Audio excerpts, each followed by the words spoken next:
Putusan Pengadilan Agama Bekasi, Jawa Barat yang mengabulkan permohonan Alif disambut kecewa oleh mantan istrinya Janita Janet. Seperti diketahui, pedangdut Janita Janet dengan mantan suaminya terlibat kisruh perihal harta gonogini pasca keduanya bercerai pada tahun 2014 silam.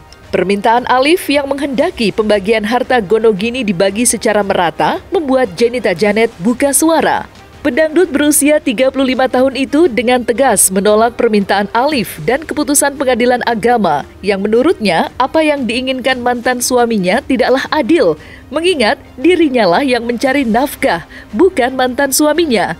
Maka seperti inilah curahan hati Janita Janet atas putusan Pengadilan Agama yang mengabulkan tuntutan Alif, mantan suaminya, atas pembagian harta gonogini. Hanya bisa berpasrah aja, mengikuti, menghargai, menghormati hasil keputusan ya. Walaupun ya hanya Allah yang maha tahu. Semoga ya tidak jadi sesuatu yang Allah maha mencukupkan rezeki aku, Allah yang maha kaya.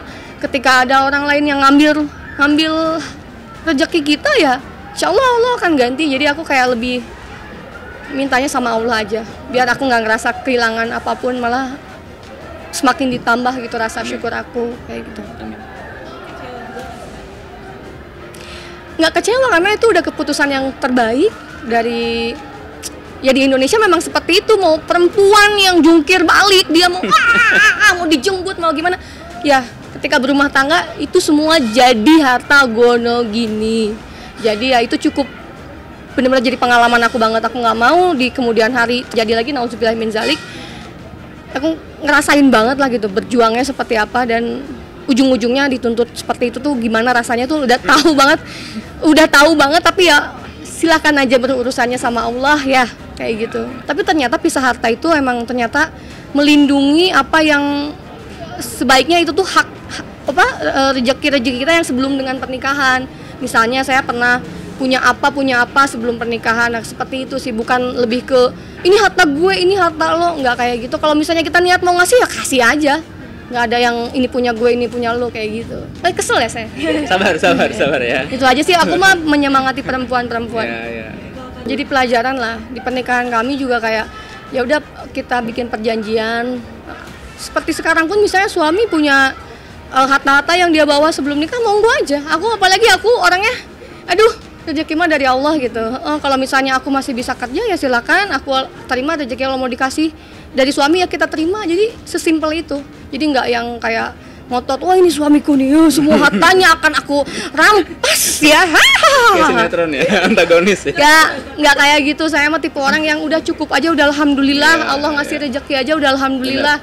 Jadi nggak ada tuh yang namanya dari suami Janet suaminya kaya raya terus Janet jadi tipe orang yang nggak mau kerja. Enggak, sorry ya.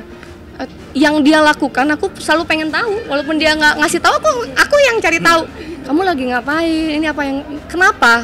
Bukan aku ingin merampas semua kekayaanmu, no. Tapi aku harus tahu apa yang terjadi, yang sedang dia alami tentang keuangannya. Jadi aku harus tahu gitu. Kalaupun ada apa-apa kan aku bisa backup. Begitupun sebaliknya.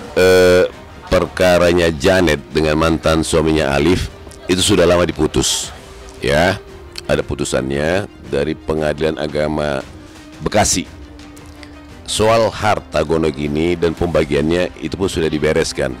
Tapi yang sangat prinsip buat kami dan juga buat klien kami Janet, dari awal Janet itu sangat tidak setuju kalau pembagian harta itu setengah-setengah sebagaimana digariskan oleh aturan undang-undang. Kami pun tidak setuju. Janita Janet yang merasa telah diperlakukan tidak adil atas pembagian harta gonogini yang digugat Alif menegaskan sedang mempersiapkan perkara ini untuk segera dibawa ke jenjang pengadilan yang lebih tinggi lagi. Kuasa hukum Janita Janet seolah-olah tidak peduli dengan putusan Pengadilan Agama yang mengabulkan tuntutan Alif atas harta gonogini yang meminta dibagi secara merata. Dengan upaya banding yang akan ditempuhnya itu, Janet berharap putusan yang telah ditetapkan Pengadilan Agama itu dapat dibatalkan dan memberikan putusan yang terbaik untuk kedua belah pihak. Sebenarnya kan sekarang udah naik, udah ada hasil keputusan dari MK. Waktu itu sempat banding ke MK karena kasasi ya? Kasasi karena ada ada hartanya yang sudah saya berikan kepada mantan suami yang tidak masuk, tidak dihitung gitu.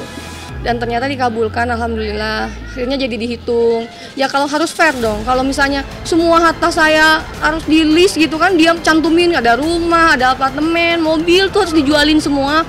Ya masa dia uang yang sudah aku kasihin tiba-tiba dianggap hilang, itu kan nggak boleh kayak gitu, harus fair gitu.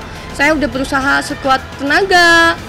Berikut dari mulai perjalanan Gonogini yang dari pengadilan agama sampai ke kasasi kemarin, aku kan harus menyelesaikan persidangan itu. Jadi benar-benar aku udah berjuang banget.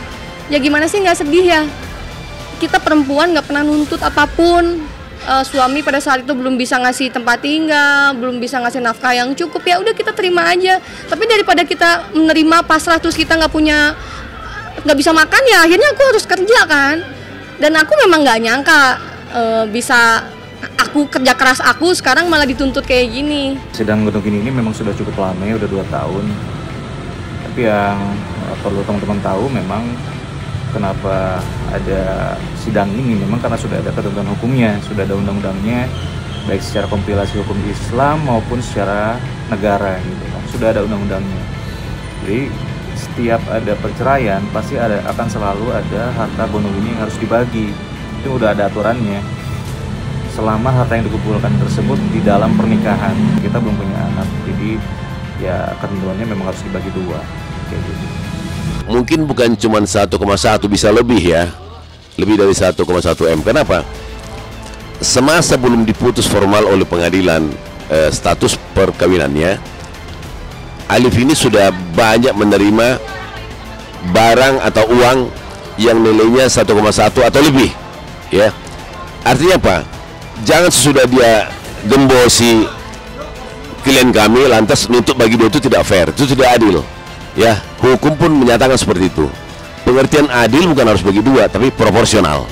Jadi yang 1,1 M sekian-sekian dia minta itu kami tolak, karena itu faktanya sudah dia terima sebelum putusan perceraian diketuk oleh majelis hakim. Apakah lanjut atau putus? Yang kemudian menyangkut harta Gonogini atau aset keluarga. Nah, di dalam undang-undang dikatakan setengah-setengah dan seterusnya. Tapi ingat, tidak ada keharusan pembagian harta Gonogini harus ke pengadilan atau melalui majelis. Para pihak bisa menyelesaikan secara internal, ya, diselesaikan baik-baik. Misalnya menyangkut apa? Harta atau aset. Juga menyangkut anak. Misalnya anak ada 2, satu-satu atau 2 di tangan seseorang dengan satu kesepakatan, misalnya tiap bulan 2 hari nginap di rumah suami dan seterusnya. Misalnya menyangkut harta juga, ya, mereka bereskan secara internal. Misalnya begini, itu kan banyak, kan namanya undang-undang hanya mengatur hal yang pokok, rincian nggak diatur. Misalnya begini, ini mungkin ada yang bawa harta bawaan dari awal, itu bukan harta Gonogini, yang publik tidak tahu. Publik hanya tahu menjudge dan seterusnya. Nah, sementara mereka fair, objektif menyatakan, oh ini bawaan suamiku atau bawaan istriku, yang ada cuma ini. Jadi biarlah mereka selesaikan secara internal.